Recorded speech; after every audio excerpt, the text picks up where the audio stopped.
Hello everyone. आज है 16 अप्रैल और आज इस वीडियो में हम बात करने जा रहे हैं इंडोसिंड बैंक के बारे में।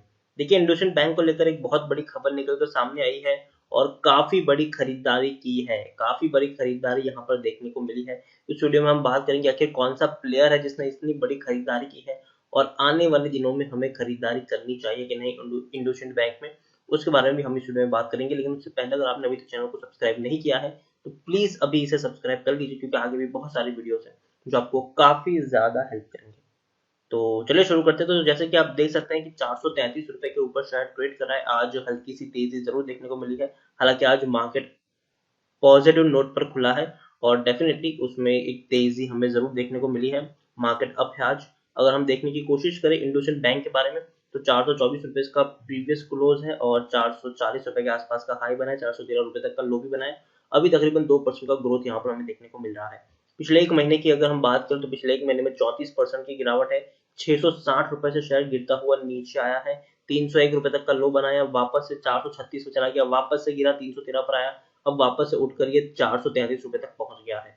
पिछले एक साल की अगर हम बात करें तो एक साल में इंडोसिंड बैंक में 76% की गिरावट है। 1815 रुपए से ये शेयर गिरता हुआ नीचे है। एक साल में भैया 1800 रुपए का सीधा 400 रुपए कर दिया इसने। गिरावट आई, तेजी आई, गिरावट आई, तेजी आई, गिरावट आई, तेजी आई, गिरावट आई, तेजी आई। अब बहुत बड़ी गिरावट की तरफ ये शेयर जरूर जा रहा है। अगर हम बात करें तो भैया लार्ज कैप शो के 30,000 करोड़ के आसपास का इसका मार्केट कैप है।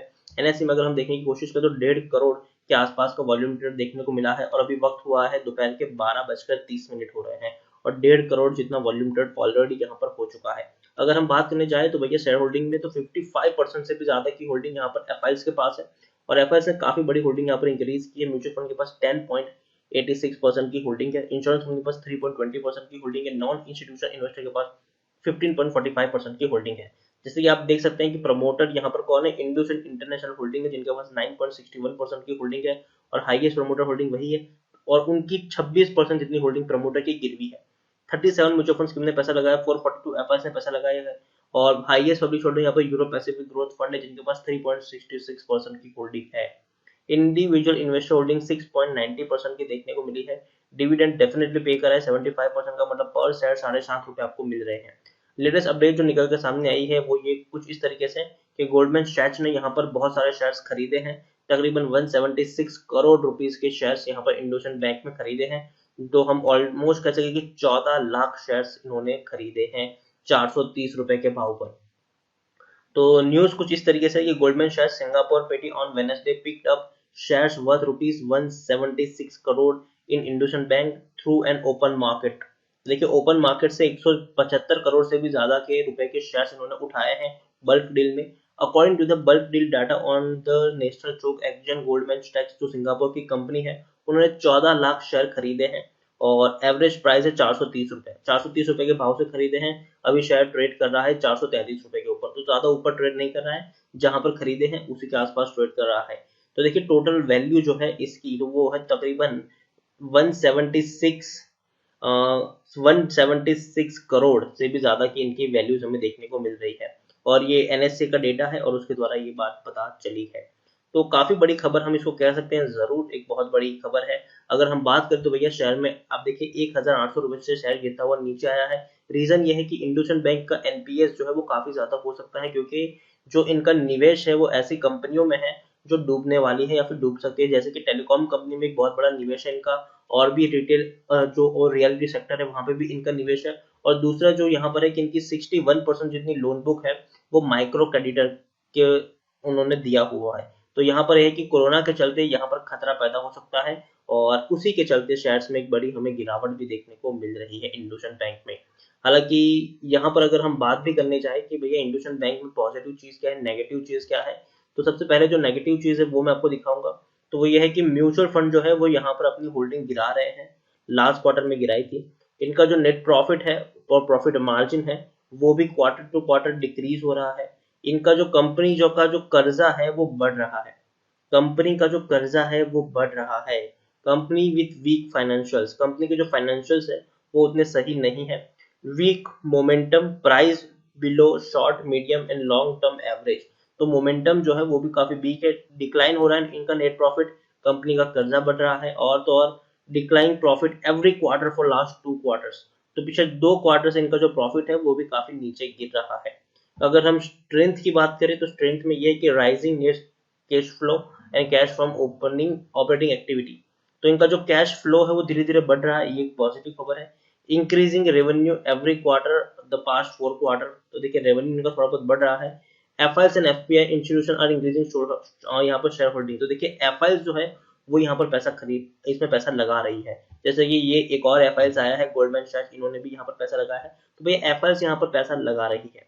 थ्रेड्स यहाँ पर कौन कौन से, वो ये है कि companies way sustain share pledge by inside invoke by lenders recent brokers downgrade, तो इनकी जो रेटिंग्स है वो डाउनग्रेड कर दी गई है। इनसाइडर सोल्ड स्टॉक, तो देखिए जो इनसाइडर है कंपनी के इनसाइडर है भैया वो यहाँ पर शेयर बेच रहे हैं।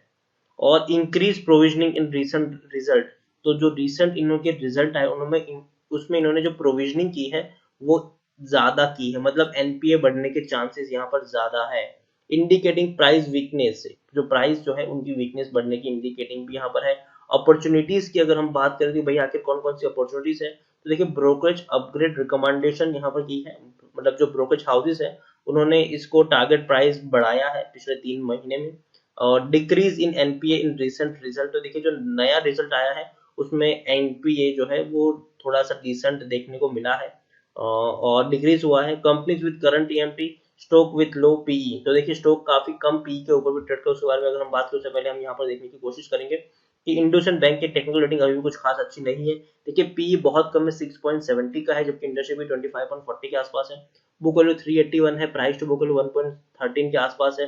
75% का डिविडेंड है, मतलब पॉच आपको 7.5 रुपए मिल रहे हैं। ईपीएस 64 के आसपास है, डिलीवरी 15 के आसपास देखने को मिली है। According to money control user आप देखिए 59% लोग खरीदने की सलाह दे रहे हैं, 38% लोग यहाँ पर बेचने की सलाह दे रहे हैं और 3% लोग यहाँ पर होल्ड करने की सलाह दे रहे हैं।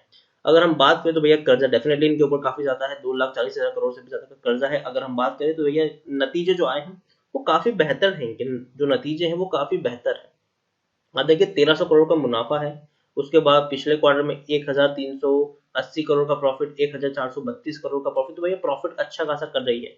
मैं ये नहीं कह रहा हूँ कि कंपनी में दिक्कत है, नहीं कंपनी में दिक्कत नहीं है, बैंक में कोई दिक्कत नहीं है, लेकिन सिचुएशन ऐसी है कि भैया अभी ये उसके अकॉर्डिंग नहीं है। खास करके जब से यस बैंक वाला क्राइसिस हुआ है, जैसे कि मैं अपने हर वीडियोस में कह रहा हूँ कि यस बैंक की क्राइसिस आने के बाद जो छोटे बैंक्स है उनके ऊपर सबसे बड़ा खतरा मंडरा रहा है।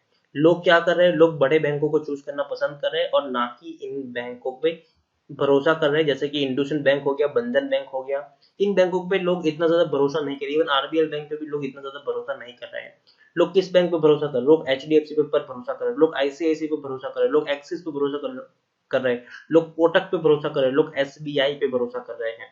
तो मैंने हमेशा कहा है कि इंडोसिंड बैंक अभी भी मेरी बाइंग लिस्ट में नहीं है और आने वाले कुछ महीनों तक ये नहीं ही होगा मेरी बाइंग लिस्ट में। रीजन ये है कि भैया मेरे पास बहुत ज्यादा ऑप्शंस हैं, बैंकिंग सेक्टर में मेरे पास अच्छे ऑप्शंस हैं और काफी कम प्राइस पर अवेलेबल है। खास करके जो गिरावट आई है कोरोना के चलते, तो अभी आईसीआईसीआई बैंक का जो शेयर है वो भी टूट गया है, एचडीएफसी का बैंक का शेयर है वो भी काफी सस्ता मिल रहा है, even state bank of India का शेयर है वो भी काफी सस्ता मिल रहा है। तो देखिए मेरे पास फंडामेंटली स्ट्रॉन्ग शेयर है जो सस्ते दाम पर अवेलेबल है और जिसके ऊपर मैं भरोसा कर सकता हूँ कि भैया चाहे कुछ भी हो जाए इन बैंकों को तो कुछ नहीं होगा। तो दूसरे एंड में मैं इंडोसेंट, आरबीआई या बंधन बैंक जैसे रिस्की बैंक में अपना पैसा लगाना बिल्कुल भी पसंद नहीं करूंगा, जिस पर मैं इतना भरोसा ना कर पाऊं कि भैया ये बैंक आने वाले दिनों में टिका रहेगा कि नहीं, वो भी मैं श्योर नहीं हूँ। तो ओवरऑल मैं यही कहूंगा कि देखो इंडोसिंड बैंक में अगर आप रिटेल निवेशक हो तो आपको पैसा मत ही लगाइए यहाँ पर। आपको अगर चूज करना है तो आप एचडीएफसी या आईसीआईसीआई बैंक को चूज कर सकते हैं। इंडोसिंड बैंक देखिए कुछ भी हो सकता है, यहाँ पर इंसाइडर जो है वो यहाँ पर शेयर बेच रहे हैं और तो और इनका जो पैसा है वो फंसा हुआ है, एनपीए जो है वो बढ़ा हुआ देखने को मिल सकता है। भले ही लोग यहाँ पर खरीदारी कर रहे हैं, भले ही एफआईएस यहाँ पर आकर खरीदारी कर रहे हैं, मैं ये नहीं कह रहा हूँ कि शेयर टूट जाएगा, शेयर 100 पे चला जाएगा, जी नहीं। हो सकता है कि 433 से उठकर ये शायद 500 पे भी चला जाए, लेकिन याद रखिए जब ये 500 पे जाएगा ना तब जो बाकी के शेयर है आईसीआईसीआई वो इससे ज्यादा परसेंटेज ऑफ रिटर्न दे चुके होंगे। जब ये शेयर 600 पे जाएगा, 700 पे भी चला जाएगा, तब वो शेयर इससे ज्यादा रिटर्न हमें मिल सकता है। तो मैं यही कहूंगा कि बेटर है कि आप उन शेयर पे दाव खेलें, ना कि काफी रिस्की शेयर है ये। पहला तो इंडोसिंड बैंक बहुत ही रिस्की शेयर है, चल गया तो चल गया, नहीं चला तो आपका सारी की सारी सेविंग बर्बाद कर देगा ये। तो मैं यही कहूंगा, दूर रहेंगे तो सेफ रहेंगे इससे। तो वीडियो को यहीं पे एंड करूंगा। इंडोसिंड बैंक के बारे में आप क्या सोच रहे हैं, आप कमेंट में लिखकर बता सकते हैं। वीडियो पसंद आए तो लाइक करें, शेयर करें, चैनल को पहली बार आए तो प्लीज इसको सब्सक्राइब जरूर कर दीजिएगा। Thank you.